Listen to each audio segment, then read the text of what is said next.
काय सांगाल तुमच्या जीवनातला यशोगाथा काय आहे? तुमचं शिक्षण कुठं झालंय? वडिलांची परिस्थिती काय होती? तुमचं माहेर कुठलं, सासर कुठलं? माझं नाव सुनंदा कैलास राऊत. मी इथे ग्रामीण रुग्णालयात कक्षसेवक या पदावर कार्यरत आहे. माझं माहेर सातगाव मसला, तालुका जिल्हा बुलढाणा आणि सासर शिवणा, तालुका सिल्लोड, जिल्हा औरंगाबाद. एकंदरीत जे तुम्ही आता अनुपंपावर नोकरीला आहेत, हो. घरचे सुरुवातीला जेव्हा नोकरी लागली, आजकाल नोकरी लागल्यावर फार मोठा संघर्ष करावा लागतोय नोकरी लागण्यासाठी. तर तुम्ही अनुपंपावर लागलेले आहेत. तुमचं लग्न झाल्याच्या अगोदर नोकरीला होते की लग्न झाल्याच्या नंतर लागले? नाही, आमचं लग्न 1987ला झालं. त्याच्यानंतर 1992ला ते सर्व्हिसला लागले. परभणी जिल्ह्यात नोकरी होती. नंतर भोकरदनला बदली झाली. 13 वर्ष सर्व्हिस केली त्यांनी.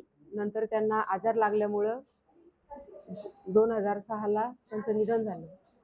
मी घरगुती होते, घरचीच कामं करायची. पण नंतर ते 2006ला 11 जानेवारीला त्यांचं निधन झालं. त्याच्यानंतर मला अनुकंपावर मला इथं घेण्यात आलं. बरं, काय एकंदरीत मुलं माझी मुलं तेव्हा छोटे छोटे होते आणि खूप संघर्ष करावा लागला, कारण मी घराच्या बाहेर कधी निघलेली नव्हती. आणि बाहेर निघल्यावर सगळं एकदम असं जड झालं होतं. बाहेर निघणं, बाहेरचं काम करणं, कधी बाहेरचं हे पाहिलंच नव्हतं. बरं, वडिलांची परिस्थिती कशी होती? वडिलांची एकंदरीत परिस्थिती चांगली होती, पण आम्ही ज्या पदावर होतो ते पदावर कक्षसेवकाचंच पद होतं. पगार कमी होती, पण त्याच्यातही आम्ही समाधानी होतो. तरी पण नंतर मालकाचं असं झाल्यामुळं माझ्यावर खूप प्रसंग येऊन गेला. मुलं छोटी छोटी होती. बरं, आता सध्याची परिस्थिती काय आहे? आता सध्या मुलगा काय करतोय? मुलगा व्यवसाय करतोय. मुलाचं लग्न झालंय, मुलीचं झालंय आणि आता सर्व व्यवस्थित आहे.